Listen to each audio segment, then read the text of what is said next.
Então, gente, bom dia para todo mundo.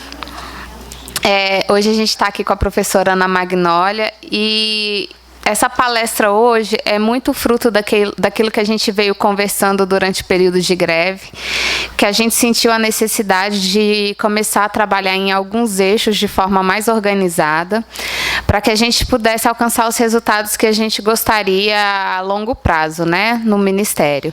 Lembrando que os nossos grupos de trabalho estão sempre abertos para quem quiser contribuir, né?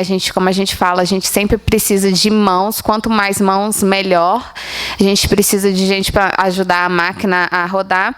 E esse grupo, junto com o sindicato, a gente começou a desenvolver um projeto, e nesse projeto a gente viu a necessidade de fazer um diagnóstico institucional. Para quê? Para que a gente tenha subsídios suficientes, subsídios técnicos, científicos, para a gente aprimorar os nossos pleitos e a nossa sugestão para uma série de frentes. Então, a gente contratou o instituto no qual a Ana Magnólia está representando hoje, e que vai desenvolver uma pesquisa muito abrangente a pedido do sindicato, patrocinado por nós também. E a gente está muito, muito feliz e muito entusiasmado com esse projeto, porque realmente assim a gente acredita que é algo que vai nos ajudar a avançar em muitas frentes de trabalho, que não necessariamente somente ligada à questão de saúde do servidor, mas uma série de outras coisas, porque como a gente coloca também, nunca as situações elas estão desconexas, as coisas elas sempre alimentam umas às outras. Então, conforme a gente vai avançando numa questão que parece à primeira vista pontual, ela vai ter implicações em outras instâncias, em outras frentes de trabalho. Então, a gente está muito feliz com a contratação desse estudo, e essa palestra hoje é para dar um panorama geral daquilo que a Ana vem trabalhando ao longo dos anos, com uma vasta experiência que ela tem nessa área, né, de saúde do servidor. E vou passar a palavra para ela agora. E eu vou ficar de ouvinte, tá, Ana? Se você não se importa, eu vou sentar lá para prestar atenção direitinho. Tá bem. Bom dia, então, a todos vocês. Vamos começar a nossa fala. Antes, eu gostaria de dizer que é extremamente importante participar dessa parceria, onde a universidade e grupos de pesquisa podem contribuir com as práticas sindicais e as práticas institucionais. Para nós da universidade também é bastante relevante desenvolver esse tipo de intervenção. Então, eu faço parte da Universidade de Brasília, Departamento de Psicologia Social e do Trabalho, coordeno o Laboratório de Psicodinâmica e Clínica do Trabalho, e tenho aí um percurso de 25 anos em pesquisas sobre saúde mental e saúde do trabalhador de uma forma geral. Também faço parte do GEPSAT, que é um grupo em práticas clínicas, saúde e trabalho, que é o grupo que está, então, estabelecendo a parceria com o Cine Itamaraty e com o GT, que a Suelen apresentou. Então, para nós também é uma excelente oportunidade de poder trocar o nosso conhecimento científico e colaborar com essas práticas. Então, o que é que eu pensei em fazer hoje, né? A pesquisa ela estará no site, será lançada dia 28 de novembro. Já temos o nosso calendário. É importante vocês que estão aqui e os que estão me escutando e que vão ainda escutar essa fala, colabore para que haja o maior número de respondentes possíveis a essa pesquisa. A pesquisa será, o nome da nossa pesquisa é Riscos Psicossociais Relacionados ao Trabalho, e é bem amplo, como a Suelen comentou, vai incluir diversas variáveis do contexto organizacional, das relações sociais de trabalho, das condições de trabalho. Então, será uma pesquisa bastante ampla e vai permitir, então, esse mapeamento, esse diagnóstico. Ela será lançada dia 28 e hoje é o lançamento da divulgação da pesquisa, e ao longo desse tempo teremos alguns eventos ainda divulgando. Então, já temos uma logo que é feita aqui, eu fiz questão de colocar, não é, que foi já da divulgação da palestra, que foi o Hudson, né, que elaborou, e nós decidimos, não é, conjuntamente com o sindicato, que esse será então a logo da pesquisa e das ações e campanhas que o sindicato vai desenvolver em relação à saúde do servidor. Então, e aí o que é que eu pensei? Hoje trazer uma contribuição um pouco mais teórica para que tenhamos os fundamentos e os referenciais que vão dar sustentação a essa pesquisa que o sindicato vai realizar. Então, eu vou fazer uma fala mais teórica, mais conceitual, para que fique bem claro esses fundamentos. Depois a gente pode abrir Está dando interferência? Um tempinho para perguntas e em relação à pesquisa propriamente dita, as especificidades dela, objetivos, serão tratados ao longo desse mês em outros veículos de comunicação. Eu achei por bem fazer essa apresentação conceitual para que fique muito claro, e eu aí quero parabenizar, não é, o Sind Itamaraty pela iniciativa de usar um modelo teórico, metodológico. Evidentemente vou defendê-lo, porque é o que eu faço há 30 anos, mas é um modelo teórico e metodológico considerado, inserido do ponto de vista epistemológico nas abordagens mais clínicas e críticas do trabalho.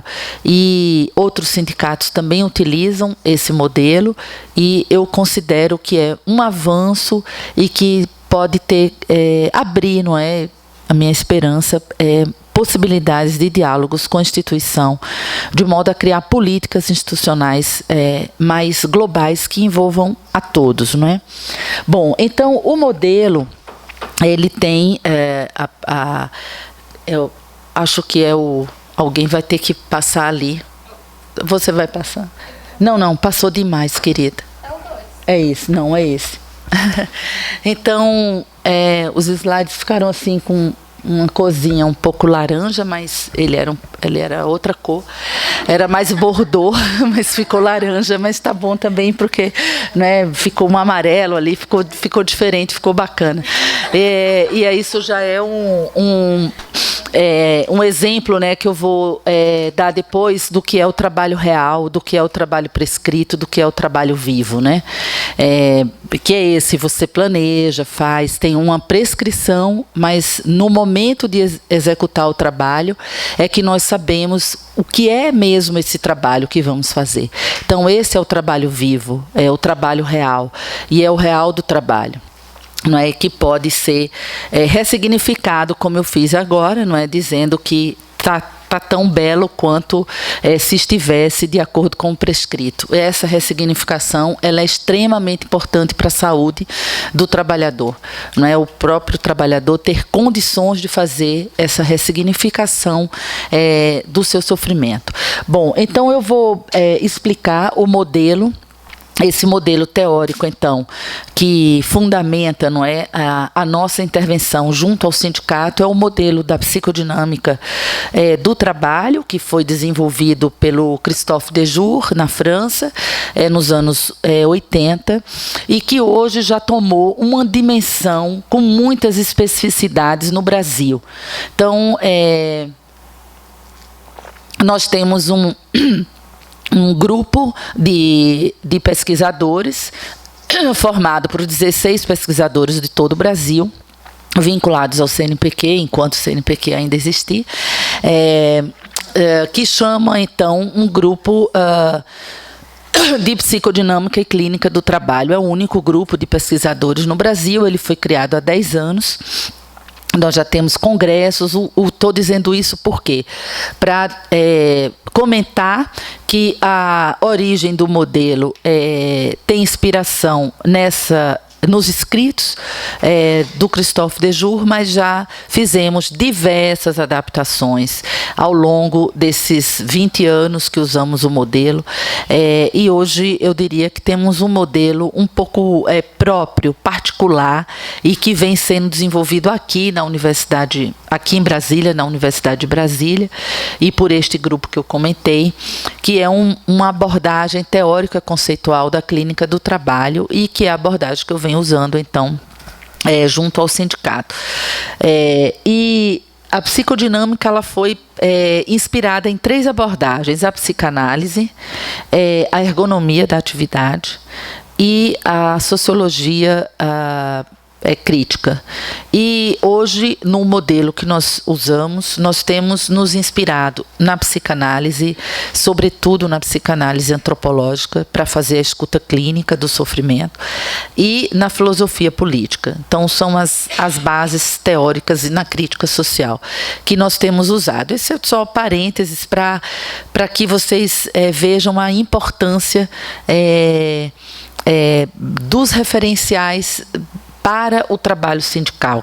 Eu costumo defender muito que a força do sindicato passa pelas questões científicas e acadêmicas. Isso dá uma força ao trabalho, não é?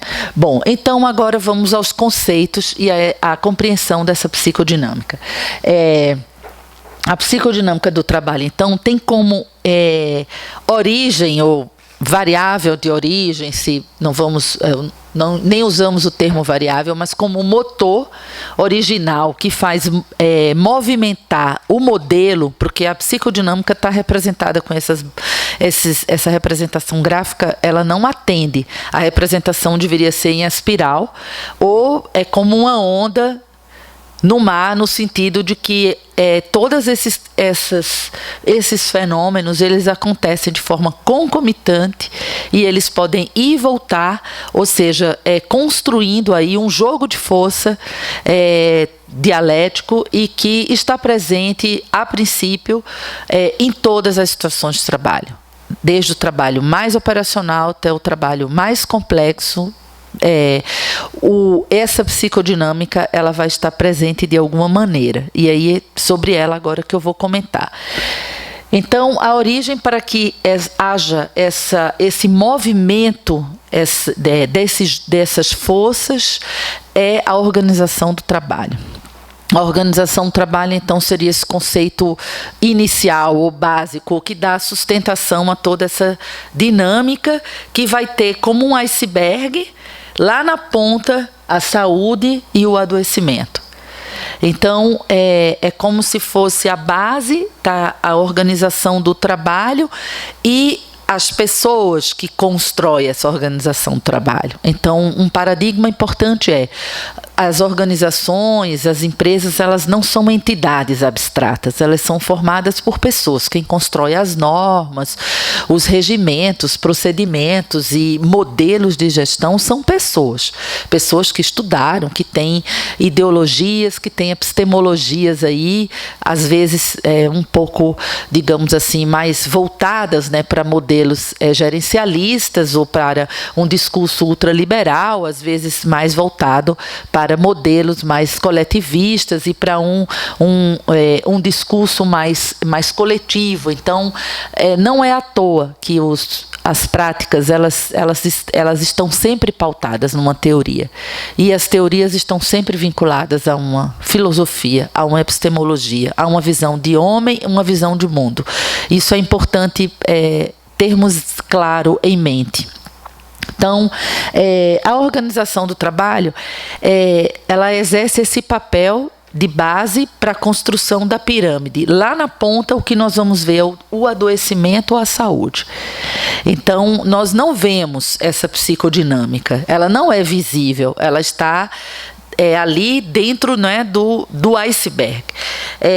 Então, a organização do trabalho, ela é composta por dimensões prescritas e dimensões do fazer. Ou seja, aquilo que é prescrito, o exemplo que eu dei do slide, ele era bordô, ele ficou laranja. Então, o bordô é o que eu pensei, é o que eu prescrevi, o que aconteceu aqui foi mudar a cor. Então, todo o trabalho vai ter essa possibilidade, essa discrepância entre o prescrito e o real. Esse é um princípio. A partir de agora eu vou falar de princípios e pressupostos da abordagem. Evidentemente que existem outros, né? Mas é dessa que nós vamos tratar aqui. Então, essa organização do trabalho, com essa discrepância entre o que é prescrito e o que é feito efetivamente, ela vai sempre provocar uma desestabilização psíquica em todos os sujeitos. Por quê? Porque ela é da ordem, esse fazer, ela é da ordem do inesperado, é da ordem do real, que você não sabe o que vai acontecer, como a mudança de cor, por exemplo. Então, é sempre da ordem do inesperado, do inusitado, por mais que você tenha prescrição. Então, essa discrepância, ela vai sempre existir. Onde estão os problemas? Estão na discrepância. A gente tem que ter todos os manuais prescrevendo tudo o que fazemos no real, sendo que o real não é prescritível, porque ele é sempre da ordem do inesperado, não. A questão é como que os sujeitos, os trabalhadores, conseguem fazer esses ajustes e como eles lidam com esses constrangimentos entre o prescrito e o real. Como que essa organização do trabalho está desenhada e quais são os modelos de gestão que ela produz, que vão ser mais apropriados para que haja esse ajuste e que então se estabeleça o que nós chamamos de trabalho vivo ou do trabalho real. Então, um elemento importante para esse ajuste é o espaço de discussão, que eu vou tratar ali mais na frente, que faz parte da mobilização subjetiva. O espaço de discussão é poder falar sobre esses constrangimentos. O que eu fiz aqui era bordô, virou laranja. Falei, estou tranquila, estou no sofrimento criativo, né? Então, que eu estou com a minha saúde estabelecida. Então, a possibilidade dessa mobilização subjetiva, que é um conceito central para esse modelo, que é como se fosse uma roldana. A organização do trabalho é o que vai entrar, é o óleo, é o que vai fazer o motor girar. E a mobilização subjetiva gira como se a gente pensasse no moinho, e a partir do que vai ser girado ali, vai ter destinos para o sofrimento do trabalhador, que vai ser sempre parte desse confronto entre o prescrito e o real, dessa desestabilização inicial. Então, a própria mobilização subjetiva já é um sofrimento, só que é um sofrimento criativo. Criativo porque eu estou dando esse exemplo dos slides, é muito simples, mas vocês podem fazer analogias com outras situações de vocês. A minha desestabilização, ela foi levíssima. E eu imediatamente pude expressar, e imediatamente ressignifiquei e prossegui o meu trabalho. Então, não é isso que acontece na maior parte dos ambientes de trabalho. Na maior parte dos ambientes, o que é que acontece?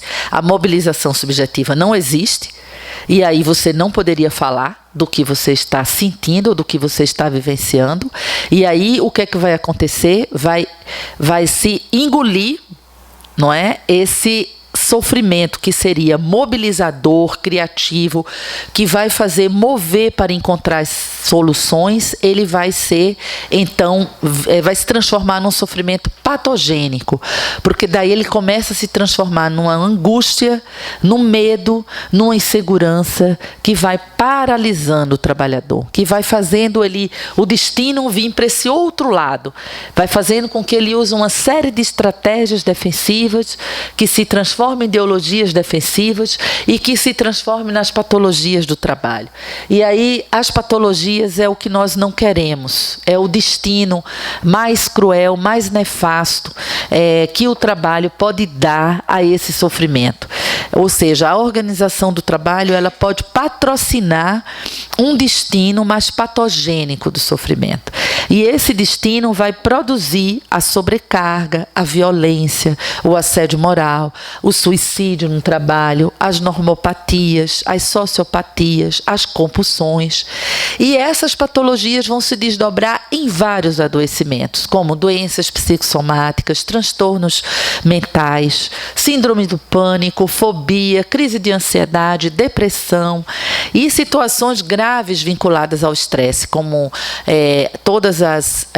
os acidentes vasculares ou os problemas psicossomáticos. Eles podem ser consequência dessa patologização deste sofrimento que inicialmente faz parte da condição humana. Então, o sofrimento, e aí já tratando mais do conceito de sofrimento, eu vou voltar a todos esses modelos aqui. O sofrimento, ele é parte da nossa condição humana. O ser humano, ele sofre. Aí vamos explicar como é que a gente faz com tudo isso. Nós somos os únicos seres que, quando nascemos, precisamos do outro para cuidar de nós, senão morremos. Então, nós somos um ser social e um ser dependente do outro, desses laços. Isso já nos gera um sofrimento, porque se não somos independentes, somos dependentes do outro, e se o outro não quiser cuidar de nós, estamos no desamparo, estamos no abandono. Então, nós temos um sofrimento existencial da condição humana, e aí eu estou usando vários pressupostos da filosofia política, eu não vou entrar detalhadamente neles, mas por isso que eu fiz aquele panorama inicial epistemológico, porque o que eu estou falando não está descolado, não é, dessas abordagens epistemológicas. Esse sofrimento que faz parte da condição humana, ele tem uma contradição, porque ao mesmo tempo que ele nos provoca angústia, insegurança, medo, que são as três vivências que fundamenta e que conceitua a vivência de sofrimento. E aí, só um parêntese, na nossa pesquisa, vou começar a chamar ela de nossa, não é? Porque é nossa, minha, do sindicato, de vocês, da universidade, né? De todos os trabalhadores que estão interessados em saúde, na sua saúde, né? E na saúde do colega. Então, na nossa pesquisa, nós vamos estudar esse sofrimento patogênico. Nós temos uma escala de indicadores para verificar em que nível os servidores estão vivenciando um sofrimento mais criativo ou um sofrimento mais patogênico. E aí essa medida vai ser importante para as ações de prevenção, para que não entremos nas patologias. Porque na hora que nós entramos nessa bolinha, que ela ficou um amarelo até mais escuro ali, né, com degradê, mas não fui eu que coloquei, não era o meu prescrito, né, foi a transformação de programa, ela vai ser extremamente nefasta para a saúde e para as relações sociais. E para as relações sociais no sentido do presenteísmo, no sentido da degradação desses laços.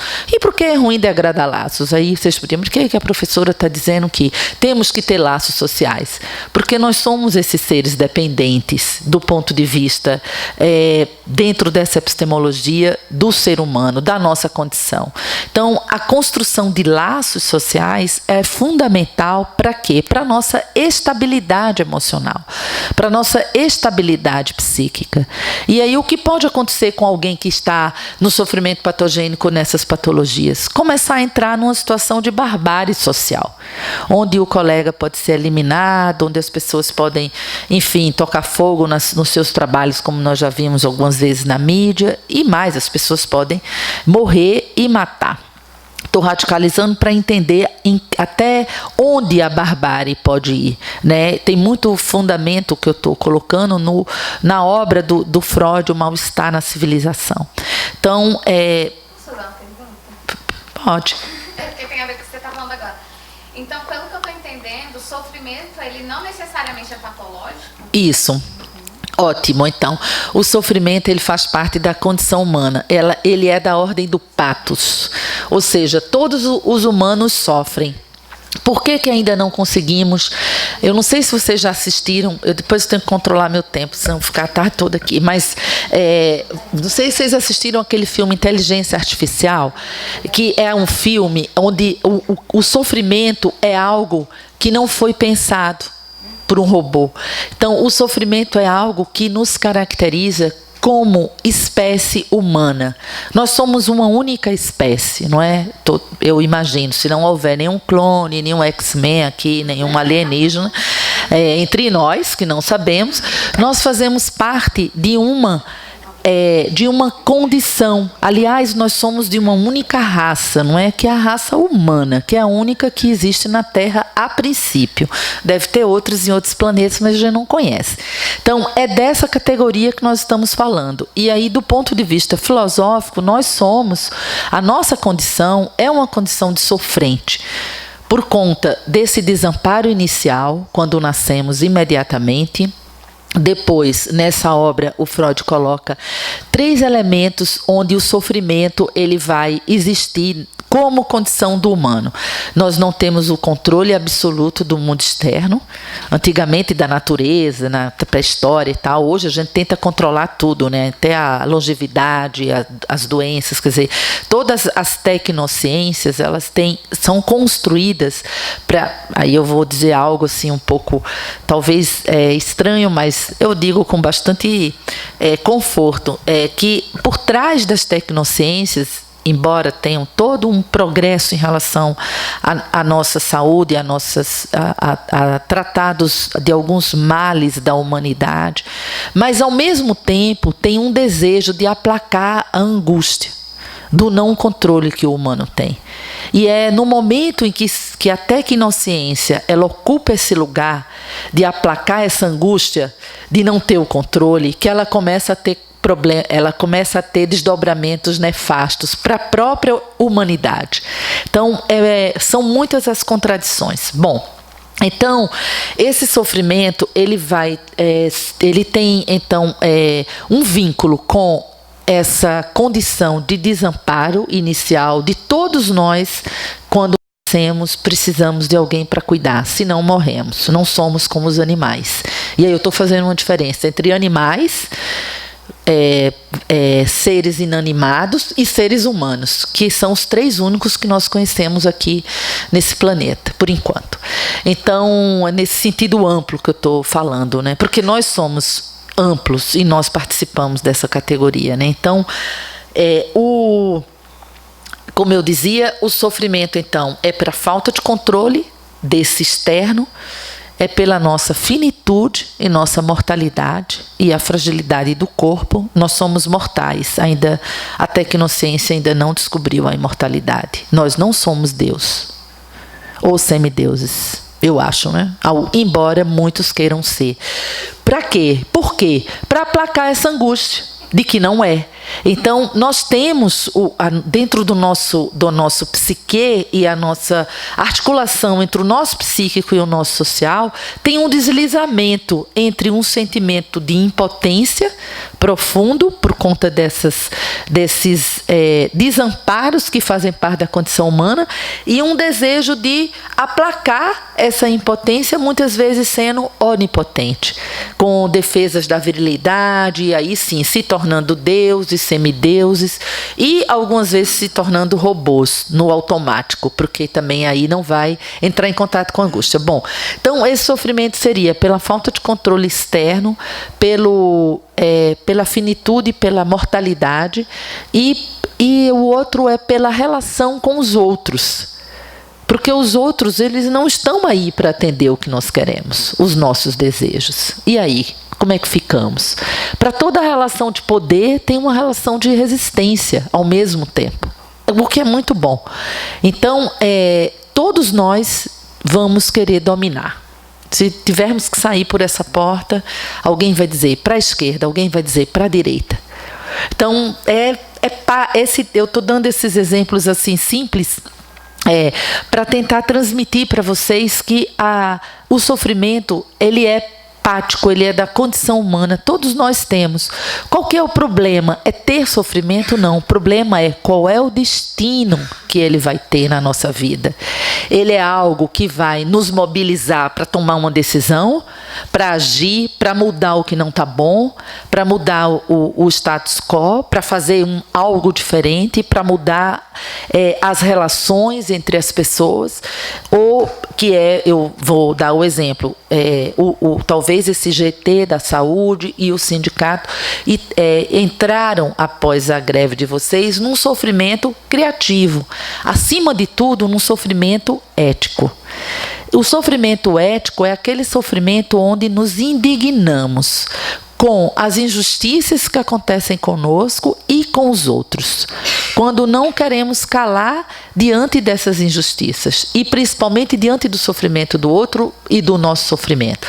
Então, o sofrimento ético, ele move. Eu certamente estou aqui agora fazendo essa palestra por causa de um sofrimento ético. Porque se fosse o não sofrimento, a negação do sofrimento ou o sofrimento patogênico, certamente não estaria aqui fazendo essa fala agora para vocês. Então, o que move, que é pático, é o sofrimento ético, é o sofrimento criativo. Ele é positivo no sentido de que vai nos dar um sinal, semáforo, sinal vermelho, amarelo e verde. O sofrimento é o sinal amarelo. Ele é sempre um sinal amarelo.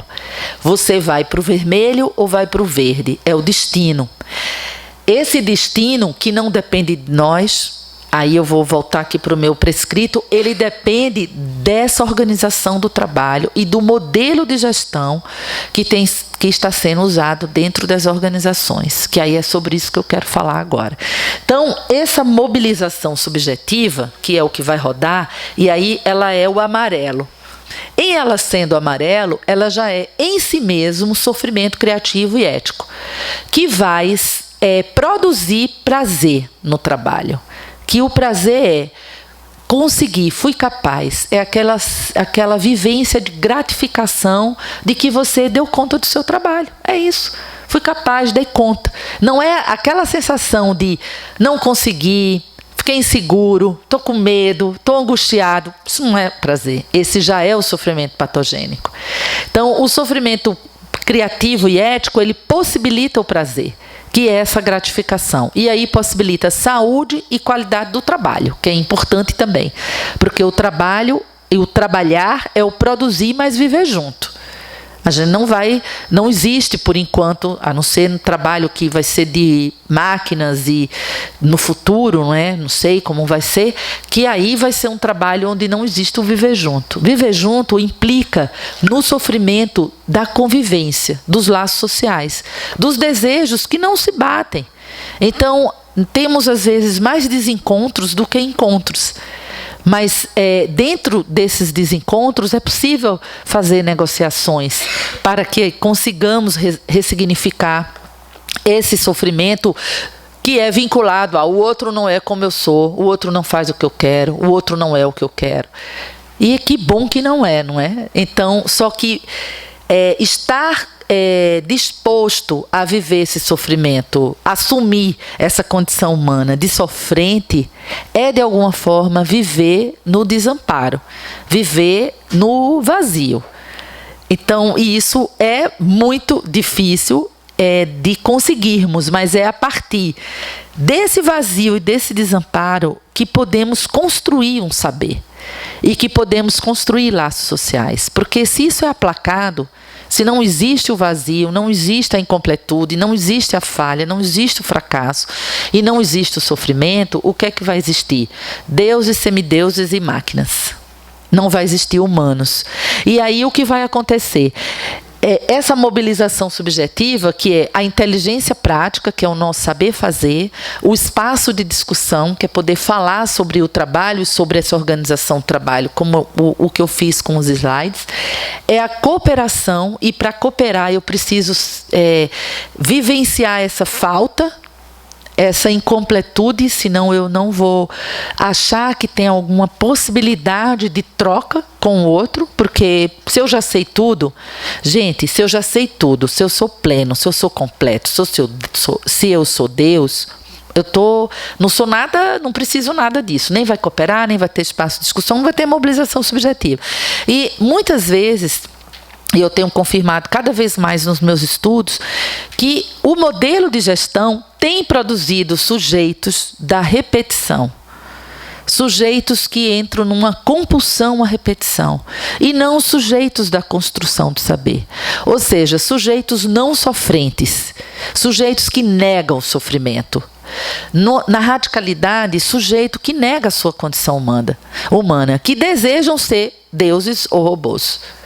Quer dizer, desejam, passam a ser, passam a funcionar, passam a produzir uma subjetividade dessa forma, independente das suas estruturas pessoais ou das suas histórias de vida. É como se fosse uma rede que vai capturando as pessoas, nós, nesse sistema, que é um sistema hoje que nós denominamos de ultraliberal, onde existe toda uma dominação extremamente sofisticada dos modelos de gestão em relação aos controles, em relação ao planejamento, em relação à discrepância entre o prescrito e o real ser eliminada e o prescrito passar a ter um status absurdo de real. Então, o que é prescrito passa a ser o real, e aí a condição do inesperado do real, que nos faz nos mobilizar e vivenciar o sofrimento criativo, é retirado do espaço de trabalho, porque o trabalho, gente, é criação, acima de tudo. O trabalho, ele tem uma centralidade psicológica, ele é importante para a construção de identidade, ele cria espaço de socialização, espaço de exercício de democratização, de construção de laço social, e acima de tudo, nós queremos nos ver naquela obra, nós queremos nos sentir úteis, produtivos, reconhecidos pelo que nós fazemos. Então, o trabalho, ele tem, e aí eu defendo muito, né, extremamente muito, se puder falar assim, o trabalho como central para a constituição psicológica do sujeito, ele é estruturante da nossa psique. Então, quando esse trabalho ele é contaminado, e ele perde o sentido, ele é não reconhecido, ele é desvalorizado, ou ele é minado por esse campo, né, de patologizações ou de vírus patogênicos que os modelos impõem, porque o modelo está nos levando a nos transformar em normopatas, em sociopatas e normopatas, no sentido de que você pode matar, cortar em pedacinhos, sem sentir culpa, sem sentir constrangimento, sem sentir vergonha. Porque ser humano é sentir constrangimento, é sentir vergonha, é sentir culpa. Culpa no sentido não cristão, né? Não tenho nada contra nada cristão, nem deixo, né? Mas falando da culpa psíquica, que a culpa ela vai nos levar a um conceito que a psicanálise trabalha, que é o conceito de reparação. Então, reparar aquilo que foi feito, porque aquilo que foi feito não foi ético, ou aquilo que foi feito não foi humano. Então, é nesse sentido que a culpa, o constrangimento e a vergonha faz parte da condição humana. E aí, por isso, faz parte do sofrimento que é hepático. Tá? Então, a possibilidade de reparar, de reconstruir, de reconhecer, que é conhecer para reconhecer, de sair dos ressentimentos. Porque o sofrimento hoje no trabalho é um acúmulo de ressentimentos, por várias razões. Então, no lugar do reconhecimento, fica o ressentimento. E o ressentimento é aquela ruminação. E aí esse sofrimento patogênico vai lhe transformando ou em assediador, vai lhe transformando em vítima de assédio moral, vai lhe transformando numa pessoa agressiva, numa pessoa violenta, vai lhe transformando numa pessoa indiferente, que vai banalizar o mal, alguém que anestesiado, desmobilizado, sem compromisso, desmotivado. Aí vem muitos des no sentido de da negação. Então, esse sofrimento patogênico, ele é uma energia negativa, digamos assim, traduzindo, que fica ali como um ressentimento. Ele não é rodado na rodana, no moinho, para produzir o sofrimento criativo, o prazer, o sofrimento ético. Então, ele vai paralisar o sujeito. Tá? Só que essa mobilização subjetiva, que é tão importante para que é praticamente sinônimo de trabalhar e é sinônimo de sofrimento criativo e ético, ela muitas vezes é bloqueada por esses modelos de gestão. Modelos esses onde o que existe hoje é, primeiro, o quantitativo imperando. É a lei do número. Você vale pelo que você... Não estou falando necessariamente da realidade de vocês, mas de várias realidades que eu tenho tido contato. Você vale pelo número de produtos que você entrega no final. Você, inclusive, é avaliado por isso. Ou é avaliado por questões pessoais e não pelo seu trabalho. Então, o reconhecimento da beleza e da utilidade, ele tem sido extinto hoje nos ambientes de trabalho. Então, você vale pelo que você produz, é o produtivismo, ideologia da excelência. Então, não pode errar, não pode falhar. Além disso, as formas sofisticadas de controle, invisíveis, implícitas e, mais grave, o individualismo, a competição, a desestruturação dos coletivos de trabalho, pela forma como o trabalho é organizado. Então, essa organização do trabalho tem um impacto direto no modelo de gestão e impacto direto na mobilização subjetiva, que vai dar esse destino do sofrimento vermelho, verde, daquele lado lá é verde, do lado de cá é vermelho. Tá? Pode passar a próxima, Sueli.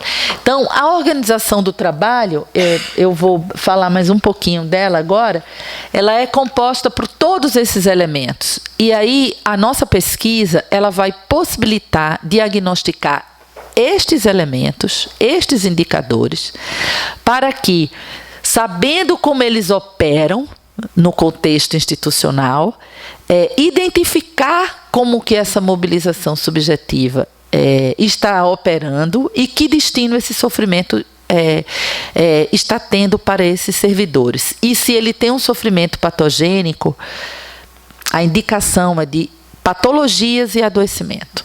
E aí é possível que toda uma instituição esteja adoecida ou com uma patogenia, como se fosse um vírus de gripe, né? Então tem aquele vírus que muitas vezes você está num lugar, tem um vírus, você é acometido por aquele vírus.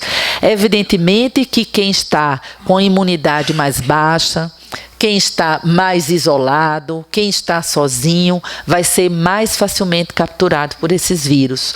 Por isso que a vacina anti esse vírus é o coletivo de trabalho. Essa mobilização coletiva, é a solidariedade, a construção de laço social e de confiança. Se vocês imaginarem que a gente jogar uma rede, rede de pescar, pode ser, não é a rede de balançar que tem lá no Nordeste, né? Mas a rede de pescar. Então, você jogar uma rede de pescar, a possibilidade de capturar pessoas sozinhas, isoladas, é muito maior do que se as pessoas estiverem juntas, em função de a gente considerar aqueles buraquinhos que as redes têm. Então, a captura da subjetividade do sujeito, esse ser humano, suposto ser humano, né?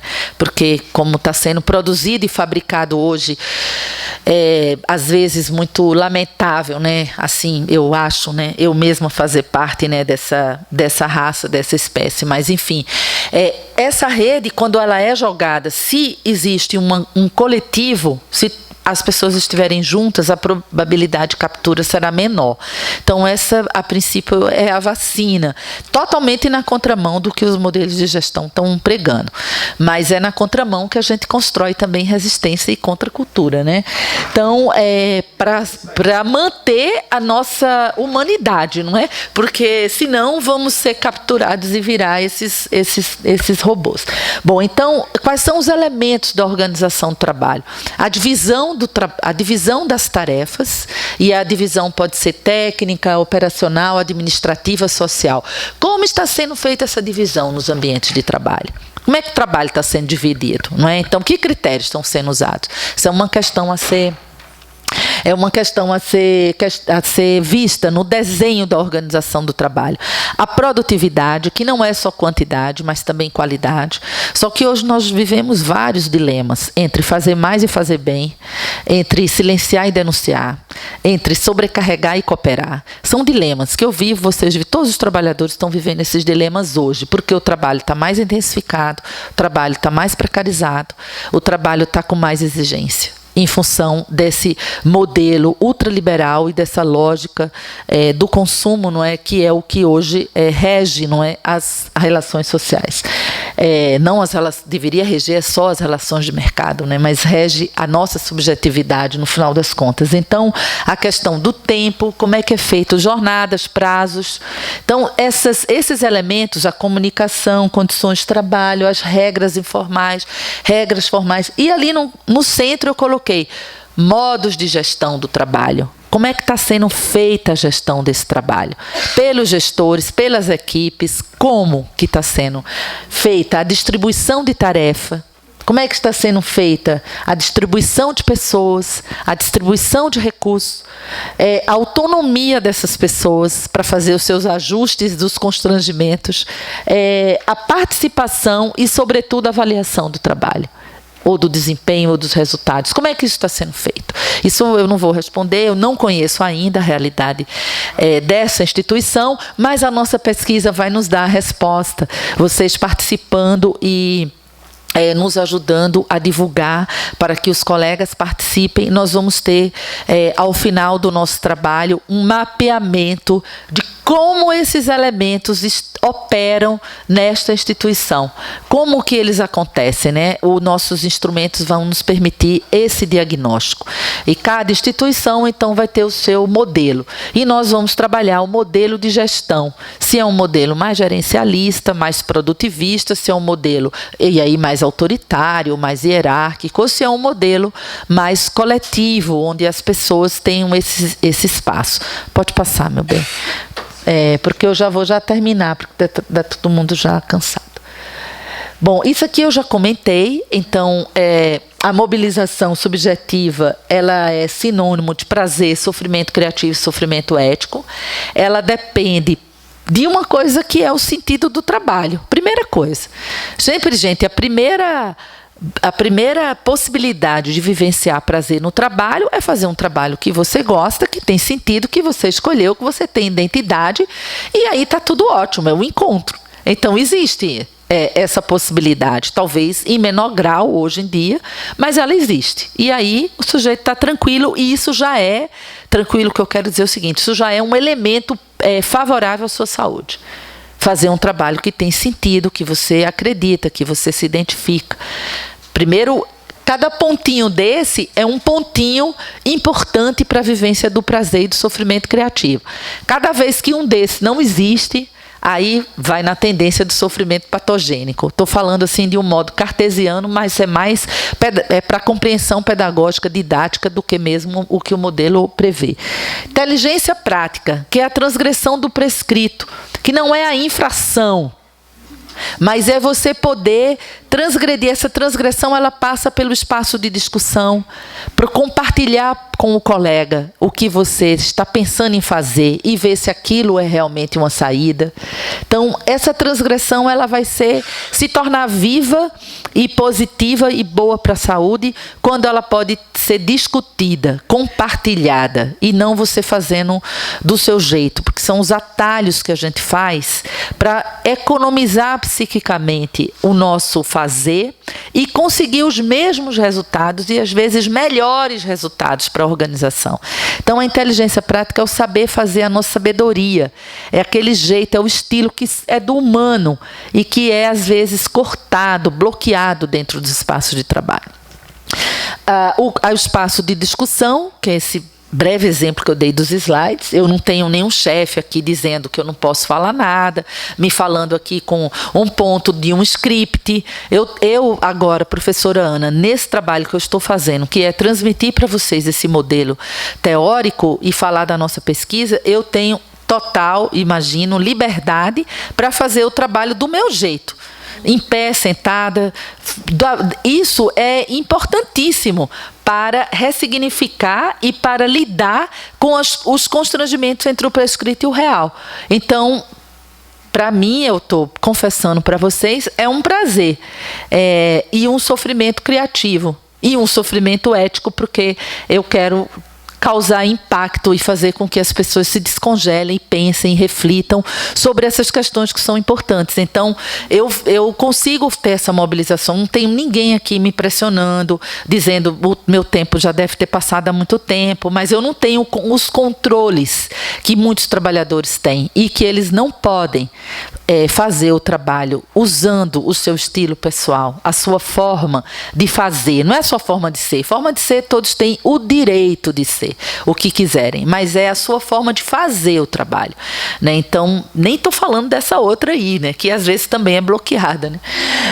Mas falando da tarefa em si, né, do trabalho em si. Então, o espaço de discussão, o coletivo de trabalho, que é a construção de regras de ofício e de convivência. É importante ter a ética da condição humana. A ética da condição humana, que significa respeitar a dignidade do outro. Primeiro parágrafo da nossa Constituição.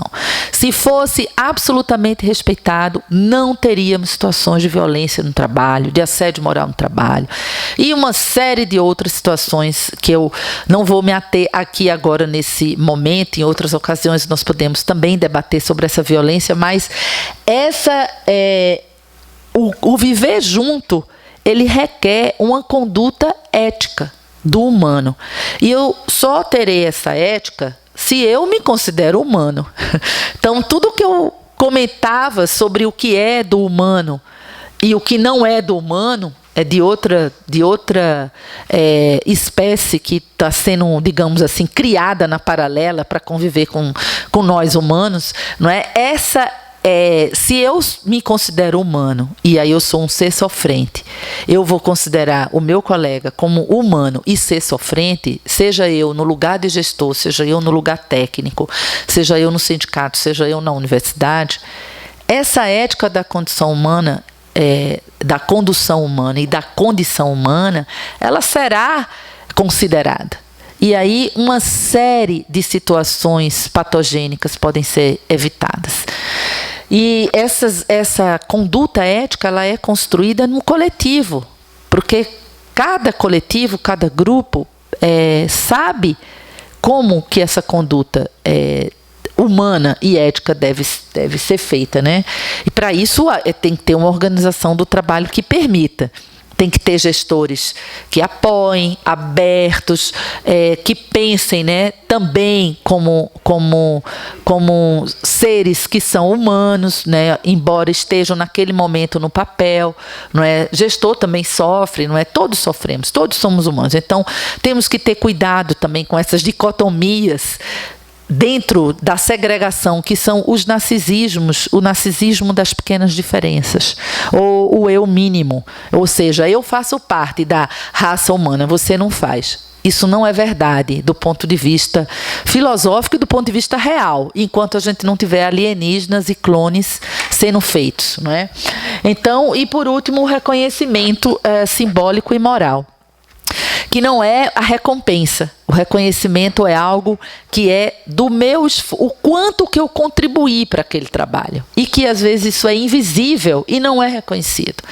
O quanto que foi útil o que eu fiz para aquele trabalho sair. E o quanto esse trabalho foi belo. Então, no caso, eu vou dar o exemplo da logo, da nossa pesquisa, que o Hudson fez aqui, fazendo um reconhecimento público, simbólico e moral, porque não estamos colocando, não estamos dando nenhum prêmio, nenhum troféu, mas é um reconhecimento simbólico e moral. A logo que o Hugo criou, ela é útil e ela tem beleza. Então, é o reconhecimento da utilidade e da estética. Ela foi aprovada pelos chefes dele, ele deve ter algum chefe que deu uma demanda e ele fez a coisa em cima dessa demanda, e eu espero que essa pessoa tenha dito: muito bem, você conseguiu captar a nossa demanda. Aí vem um reconhecimento simbólico. Você foi capaz de captar o nosso prescrito, ou a nossa demanda, ou o nosso desejo, ou a nossa expectativa. Conhecimento da utilidade. Você foi útil, esse negócio vai ser bom, vai dar certo, vai nos ajudar, vai contribuir. E o reconhecimento da beleza, que no caso é dado pelos pares ou pelo público, que é o meu caso, não fui eu que fiz a demanda, falei, nossa, gostei demais, está muito lindo, é bonitinho demais, as cores e tal. Então é o reconhecimento estético da beleza, que também pode ser dado pelo público, pelo cliente, pelos colegas, etc. e tal. Então um exemplo também simples, né, com licença ter usado um exemplo que é extremamente positivo, né, jamais usaria um exemplo negativo, porque tem o sofrimento ético, né? Mas é para vocês verem a importância e talvez o Hudson, que está ali, ele sabe agora, eu dando esse exemplo, o que ele está sentindo em relação ao que é simbólico e ao que é moral, que é muito diferente de recompensas, de resultados, porque muitas vezes o resultado ele não expressa o nosso engajamento, o nosso esforço, toda a nossa carga cognitiva, física, afetiva, para aquele negócio sair.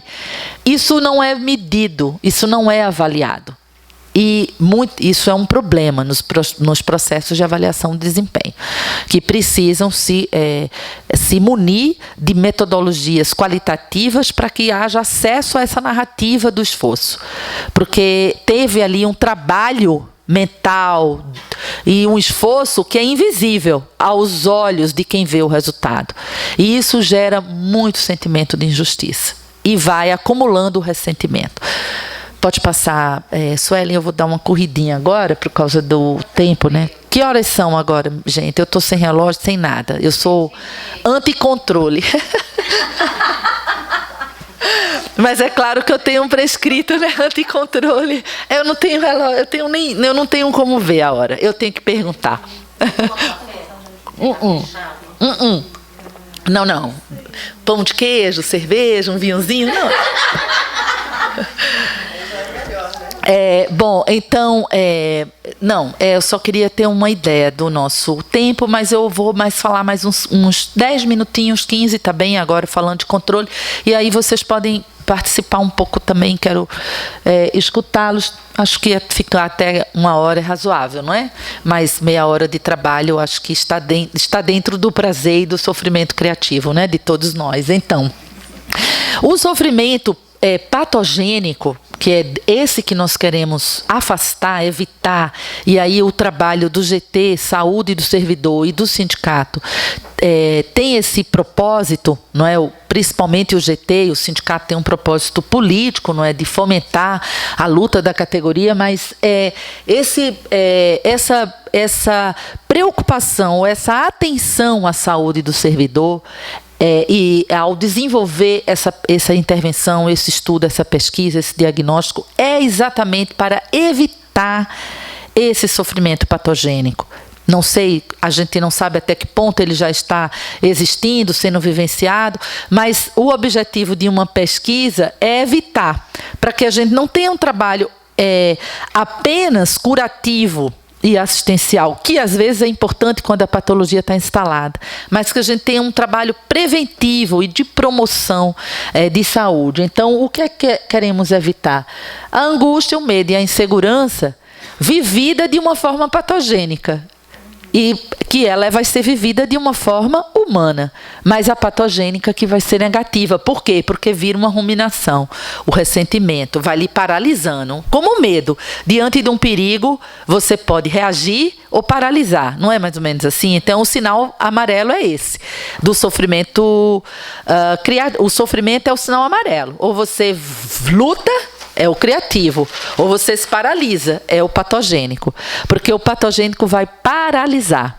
Então, por quê? Porque vão ser usados vários mecanismos de negação, de projeção, ou seja, aqui ninguém sofre, isso aqui não existe, isso é inventado, é um delírio, é uma fantasia. Você está exagerando, não é bem assim, você não viu direito, não foi isso que eu quis dizer. Negação, racionalização, são as defesas. Compensação, que é, vou relaxar, então vou comprar, vou beber, vou comer ali, vou comer. Então as compulsões começam como uma forma de relaxamento. Beber, comer, comprar, jogar. E ela aí começa assim como forma de se livrar desse sofrimento patogênico, porque ninguém quer ficar com angústia, medo e insegurança. Também faz parte da condição humana querer se livrar disso. Ao mesmo tempo que isso é da condição humana, ao mesmo tempo queremos nos livrar disso. E nesse processo de evitar isso, nós usamos uma série de defesas que estão relacionadas aos modelos de organização do trabalho. Então, a gente já tem alguns estudos que mostram, por exemplo, que tem algumas categorias profissionais que usam mais a servidão voluntária, outras que usam mais a virilidade. Pode passar o próximo, Suelen, para eu já dar esses exemplos? As defesas de proteção, que é a brincadeira, o conformismo, a superstição. Superstição, eu só entro nessa organização com um galinho de arruda na minha orelha. Então, isso é uma superstição que nos protege contra essa angústia e esse medo, porque você acredita que aquilo vai produzir um efeito. Assim como o conformismo, a passividade, eventualmente, e as brincadeiras, fazer uma piada para relaxar. Só que essas defesas que são, a princípio, saudáveis, quando elas são usadas frequentemente, diante de todas as situações, elas vão se transformando em patogênicas. Aí começa os perigos. Então, se você usa, de vez em quando, uma hiperatividade, acelerou, ficou hiperativo porque precisa terminar um trabalho, porque é uma situação especial, etc. e tal, ok. Assim como as compensações, como eu falei. Um dia vai jogar, um dia vai beber, um dia vai para relaxar, ok também. Fugir, ou ter uma certa apatia, desligar, ou fazer... Banalização, de vez em quando, ela também funciona para nos proteger, para a gente não ficar na angústia o tempo todo, porque não suportamos angústia o tempo todo. Então, todas essas defesas, virilidade, servidão voluntária, estratégia de convivência, que é, eu vou para aparecer no filme, vou para a reunião e digo exatamente o que querem que eu diga. Estratégia de convivência, eventualmente a gente usa. Porque se for para a reunião e disser uma coisa que não é aquilo que querem ouvir, você vai ficar desadaptado psicologicamente, né? Então, e às vezes até o cinismo é eventualmente usado. O problema é quando isso é usado frequentemente e diante de toda e qualquer situação, e o tempo todo. E a pessoa só usa isso como repertório. Então, significa que ela está... a explicação, né, para essas defesas são os sintomas, aqueles que eu comentava, impotência e onipotência, fuga e aceleração. Então, diante da impotência e da onipotência, essas defesas começam a ser usadas. Ou diante de situações de muita aceleração ou de fuga, que é mais trabalhadores, mais assim, operacionais, essas defesas são acionadas. Então, as defesas são acionadas pelos eixos desses sintomas. E se elas são usadas frequentemente e todo tempo, e elas não são usadas porque eu quero, porque é por uma forma deliberada, porque eu decidi, não é dessa maneira, ela é usada naquela relação de rede que eu comentava, de captura. Quando você menos espera, você está usando essa defesa. E você nunca usou na sua vida. E na sua vida você não é assim. E, de repente, você vira um sujeito assediador, agressivo, que mata, corta em pedacinhos e não sente nem vergonha, nem culpa e constrangimento. E você não vai conseguir, quando está nessa situação, reconhecer que entrou nessa situação.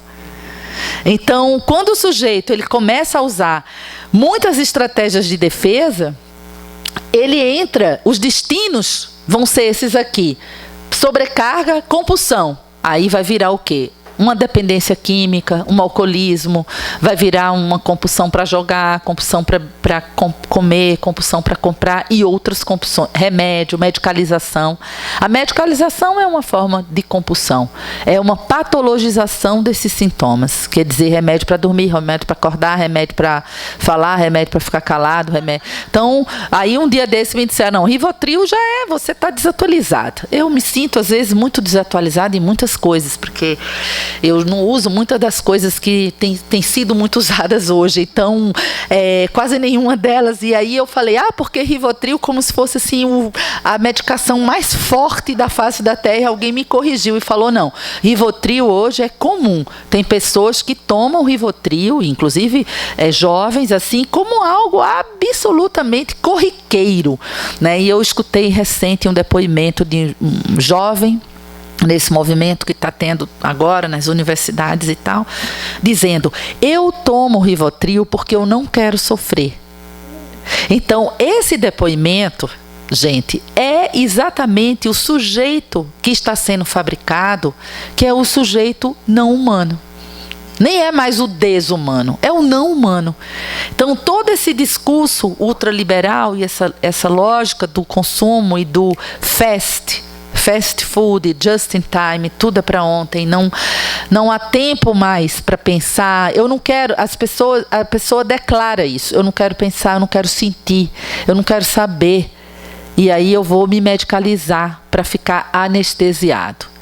Então, e quanto mais anestesiados existirem, mais atrocidades e barbáries vão sendo feitas para destruir esse humano, essa condição humana. Então, é mais ou menos, eu estou mais ou menos vendo, né, o planeta Terra dessa forma hoje, né? Mas também com muita esperança na construção dos laços de solidariedade e de confiança e dos coletivos de trabalho para reagir a essa cultura ou essa contracultura, né? Quase visualizei agora aqueles filmes de ficção, né, que tem ainda os seres humanos terrestres escravos das máquinas, não é? E recente eu escrevi um editorial onde eu falo de um conto chinês em que são selvagens em uma certa floresta, eu não sei contar assim tão detalhado conto, mas começa a chegar máquinas para desbravar aquela floresta e os ditos selvagens, enfim, que ali habitavam, dizem que e vê várias pessoas e eles dizem que essas máquinas chegaram para escravizá-los, para escravizar os homens. Quer dizer, é algo, eu realmente sou muito ruim de contar, depois vocês podem ler, isso que eu falei está escrito num editorial de uma revista que eu coordeno, que chama Trabalho em Cena, que vocês podem procurar e entrar e ler, mas a ideia é até que ponto, não é, nós vamos nos escravizar, né, por isso. Então, eu vou concluir e aí eu já abro ao debate, gente. Vou exatamente concluir agora. Então, onde devemos atuar para essa contra-resistência? Na vitalidade, que nem é na fuga e na aceleração, na fadiga e na aceleração, e atuar na potência. Potência que é o que podemos fazer com os nossos recursos nesse contexto. E aí, a partir desse coletivo de trabalho, essa potência ela fica mais operativa, ela fica mais viável. E aí não entrar nas patologias, principalmente a normopatia e a sociopatia, que eu tenho, infelizmente, visto muito hoje, que é a radicalidade do cinismo. E aí o cinismo e a banalização do mal está produzindo subjetividades, fabricando sujeitos sociopatas e normopatas, esses que não têm vergonha, nem constrangimento e nem culpa, o que é muito grave, muito, muito grave. E aí, claro, o conceito de banalização do mal vem da Hannah Arendt, e toda aquela filosofia da condição humana. Muitas das questões que eu estou trazendo têm esse ponto, esse viés, inspiração. E as situações de violência, de assédio moral e suicídio vinculados ao trabalho que estão aumentando. Não é que nunca... sempre existiram, um tempo não eram denunciadas, agora tem a denúncia, os direitos humanos estão um pouco mais... Tem mais canais, mas também tem aumentado. Não é só uma questão de que as possibilidades os canais de denúncias se ampliaram. É porque essas situações estão ficando mais recorrentes. Infelizmente, né? Nós temos um programa na Universidade de Brasília, Práticas em Clínica do Trabalho, para atender trabalhadores em sofrimento, fazer escuta clínica de sofrimento. Já atendemos quase 70 trabalhadores das mais diversas organizações, mais diversas profissões. E, de fato, a maioria dos casos são casos de violência psicológica no trabalho, casos de assédio moral, onde as pessoas são vítimas de constrangimentos, de vergonhas e humilhações constantes, deliberadas, intencionais. Muitas vezes são escolhidas, geralmente, isso não é um dado ainda de pesquisa, mas as pessoas que denunciam esse modelo de gestão são as pessoas, às vezes, escolhidas como vítimas dessas práticas de violência. E a questão também do suicídio, que tem se alastrado um pouco de trabalhadores que têm praticado suicídio no ambiente de trabalho. Porque se perguntar, não, o suicídio é multicausal. É um fenômeno extremamente complexo. Eu não vou agora nem discutir esse fenômeno aqui agora. Mas há uma contribuição grande do trabalho, principalmente pessoas que são vítimas de assédio moral e de violência e num determinado momento elas não suportam mais, ficam no nível do insuportável, do intolerável. Muitas vezes não tem nenhum problema psiquiátrico anterior que denote, não é, essa radicalidade. Então, muitas vezes como mesmo uma denúncia da situação. Então, são muitas as patologias hoje, mas o que a nossa pesquisa... pode passar agora, definitivamente terminei. A nossa pesquisa de riscos psicossociais não passou, não? Passou não, Sueli? Uai.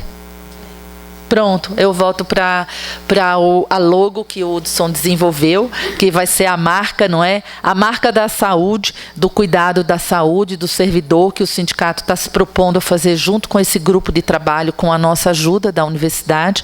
Então, a nossa pesquisa de riscos psicossociais, que estará no ar dia 28, vai ter, então, por objetivo identificar, diagnosticar a organização do trabalho, o modelo de gestão, o sofrimento patogênico, de modo a nos mapear essa situação nessa instituição e propor medidas de prevenção, de luta, de resistência, de contracultura, para não nos permitir a desumanização. Podemos, então, finalizar. Podemos, não é, Sueli? Obrigada. Vamos ter outras oportunidades, gente.